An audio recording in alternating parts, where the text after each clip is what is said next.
so I'm with Jamie from EarthQuaker devices, my huge inspiration, and I'm totally excited to ask you a few questions.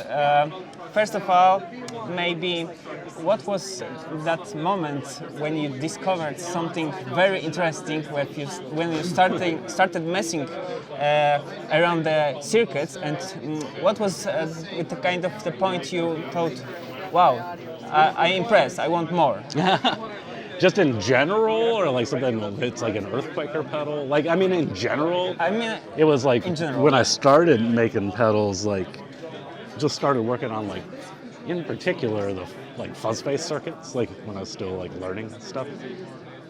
So many things that you can do with that circuit that it was like you change the transistors, you change resistors, you add like pots in weird places, and you're like, oh my god, it's awesome. And I just could not stop thinking about doing stuff like that. And I kind of continued to do that still. Like I do, like I've been kind of naming it lately. I just look at it like a reset. It's like usually at the end of every year or the start of every year, like I just go back and revisit the fuzz-based circuit, and I end up building myself a bunch of them. Okay, I also think that fuzz-based circuit is always something that you can actually find the new sound. Yeah, there's something just with it. I mean, swap a small part, like a resistor or capacitor, and it reacts totally different. It does. It's a deceptively simple circuit in which it's also really easy to build one. You know, it's easy to experiment with. There's a good, like the Fuzz Factory is like a great example of like. This is the best example, because actually you have a resistor for actually potentiometer for actually for almost every resistor in there, and that changes a lot, and there are a lot of usable sound, a lot of totally weird sound, and that's but totally like exciting. that's kind of the thing that always gets me excited, fuzz circuits and stuff like that, and like kind of going back to that thing and just trying stuff out. What's the myth about pedals that you think is the most weird, for example, or the most mistaken, repeated by people? Do you think that there is something very... that there's a right way to use them? Okay, so the thing that people think that's only for the guitar, kind of like this? Or like there's a right order to put pedals in, or like... there's good and bad sounding things. That's subjective. Yeah, I think it all depends on the context. What do you want to do? And if you treat the pedals like tools to achieve something, and if you know what you're doing with that sound, this is the point when everything opens. I think so too. I mean, another thing that I would say is like, you know, everything is like cyclical, so there's like a point in time where people are like, digital sucks, and now people are like, analog sucks, like whatever. I it's believe like old like rack digital effects that like people have like just been like, admittedly some of them sound bad, but like to me, again, like I said, like I think it's subjective. But there's a good cool uses for some of that stuff, I think. Sure, to layer stuff, to add the background kind of noise or something. Yeah, that's true. And also I believe that staying in the kind of box sucks, actually. Kind of closing to options. Yeah, so maybe now if someone don't have any of EarthQuaker devices pedal, what would you suggest for a first device ever to buy? It's a hard question, I know. It is a hard question. Well, I mean, first, you know, it's like, what are you trying to achieve? That would be my first question. But I think a good starting point for like one of our pedals, if you don't want to be confused. No, maybe the pedal that keeps the kind of weird soul of avalanche run. I think, because you can do normal stuff with it, but you can also do some really weird things. Yeah, that's true.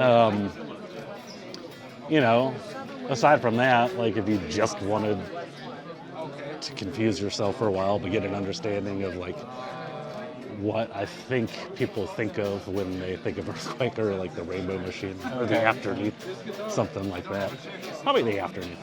That would be my answer. Me personally, I love my data corruptor. Thank you. It's totally wicked pedal, and I love the fuzz sound from it, and mixing the oscillator to it, and sub octaves, mixing the different sounds and creating something totally weird. It's very fun, and I always discover something new. Yeah. You know, and one thing I found that the vibrato switch have a secret mode on the middle.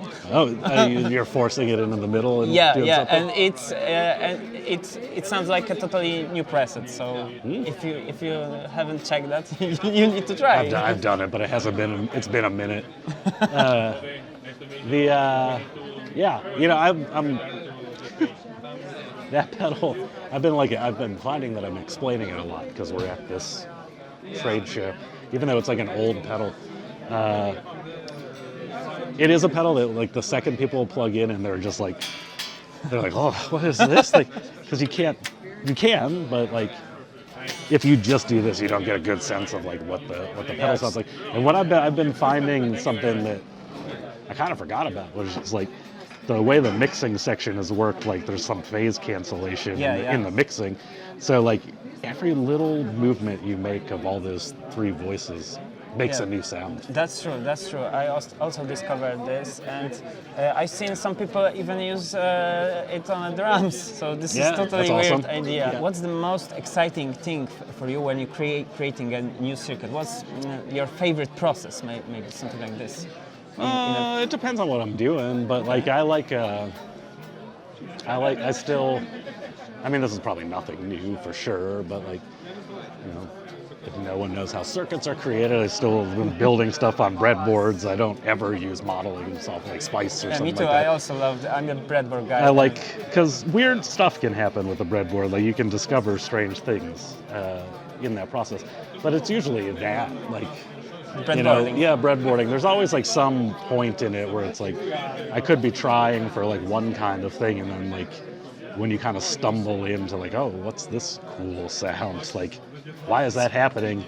Can I make it like repeatable? And like maybe. Like, what is that thing? Like, and then it just kind of takes on a new life of its own.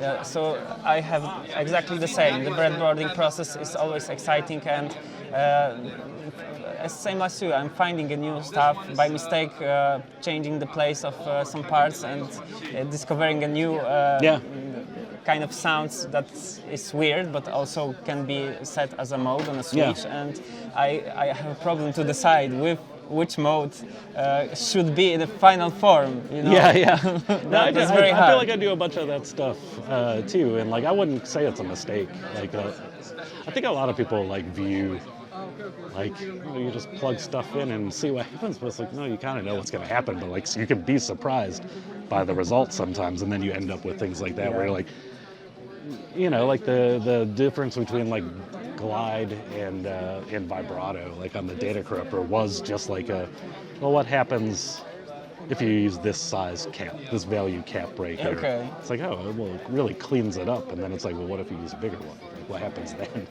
And then you're like, okay, so that's cool too. So you can kind of set the speeds of things, and you know, you get what I'm saying. But like, the things that I'm going to talk about are like legitimately accidents, where like a breadboard can get so complex, and like you bump into something, and like it starts feeding back in a weird way, where you're like, what's happening? Yeah, what is happening? It's awesome, but it's really irritating, but it's an awesome sound. So like, how do you make that sound become like a feature? Which is like things like the Rainbow Machine was one of those things, something like that. I like those kind of surprises. Me too. Okay, so big thanks for a talk. Of course. It was very cool to hear your perspective on those things. And thanks. Yeah, of course, thank you.